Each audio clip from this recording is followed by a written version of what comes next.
Ibig sabihin, pag hindi pumayag ang Diyos, iniingatan ka lang niya. God's no is God's protection. Ang pagpayag ng Diyos, indikasyon na mabuti siya. Pero kung hindi pumayag ang Diyos, mabuti pa rin siya. Pag ang Diyos tumugon sa panalangin, uy, ang buti mo, Lord. Yung nanalangin ka, Lord, i-promote mo ko. Na-promote ka, Lord, ang buti mo. Yung pinayagan ng Lord tayo, dun sa ating nire-request na panalangin, kitang-kita mo ang kabutihan ng Panginoon. Ang tanong ko sa iyo, kapatid, kitang-kita mo pa rin ba ang kabutihan ng Panginoon pag di siya pumayag? Kasi pag pumayag siya, talagang ang buti niya. Ang praise and worship mo, ang taas talaga ng kamay mo, Lord, thank you, na-promote ako. Lord, thank you, ang dami kong pera sa bank account. Pero pag hindi pumayag ang Panginoon, nakikita pa rin po ba natin ang kanyang pag-ibig? Kapag sinabi ng Panginoon, that's not your door. That's not your opportunity. That is not your season. Hindi mo marinig. Lord, ano ba yan? Sino ba yun?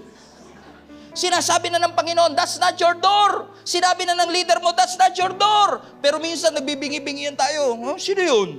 Hindi yan ang lalaki para sa iyo. Hirap pakinggan nun. Lalo pagka 30 plus ka na. No? Hindi siya ang para sa iyo. You are not anointed for that. Bakit? Hindi po lahat ng pintuan bukas para sa atin. Hindi lahat ng tao nakangiti para sa atin. Hindi lahat ng situation ay para sa atin. Sabi nga po ng Proverbs 14 verse 12, there is a path that seems right to us, but it leads to death. Lord, salamat sa mga pintuang sinara mo. Lord, salamat sa mga napurnadang plano ko. Sino sa inyo nagpapasalamat, hindi nyo nakatuluyan yung dating iniiyakan ninyo? Praise the Lord. It's God's protection in Jesus' name. Paano kung nung sinara ng Panginoon, nakatayo ka lang doon, Lord, kung di mo ito bubuksan, magkukwit talaga ako. Pag hindi mo ito binuksan, nitigil, di na talaga ako magsisimba. Pero kapag may sinara ang Diyos na pintuan, meron siyang binubuksan na mas malaking pintuan, hindi mo lang masyadong makita yung mas malaking pintuan kasi masyado ka nakatitig dun sa pintuang gustong-gusto natin. At kapag gustong-gusto natin, ang hirap nating makarinig sa instruction ng ating Panginoon. Pinipilit natin yung bagay na tinanggihan na ng ating Panginoon. Alam kong may pera dyan, pero hindi po yan ang kalooban ng ating Panginoon. God's love is revealed not just on provisions but also in rejections.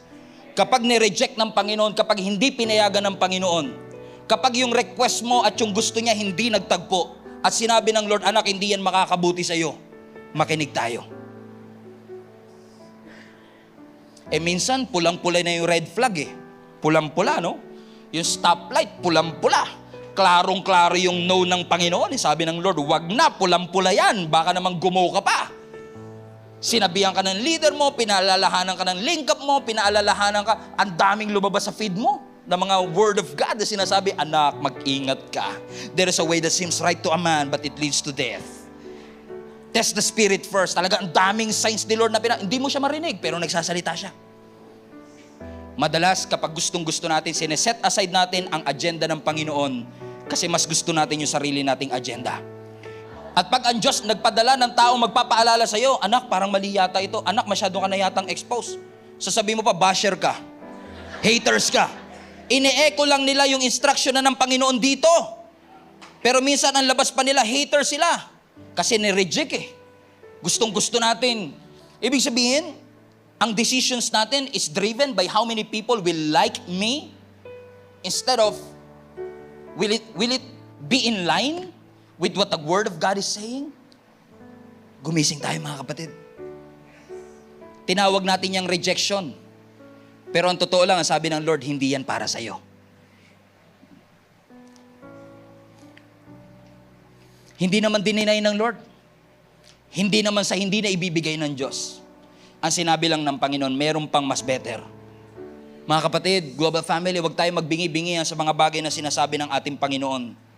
Kapag may sinabi ang ating Panginoon sa iyo, kung may sinarang pintuan ng Panginoon, kung may rejection man sa ating buhay, ibig sabihin lang nito, hindi ito para sa atin.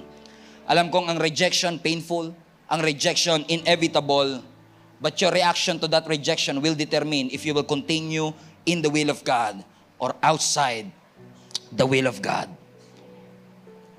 Siguro I want to encourage you today, manalangin tayo ng ganito. Lord, kung hindi mo ito kalooban, tulungan mo kong maisuko ko ito sa iyo.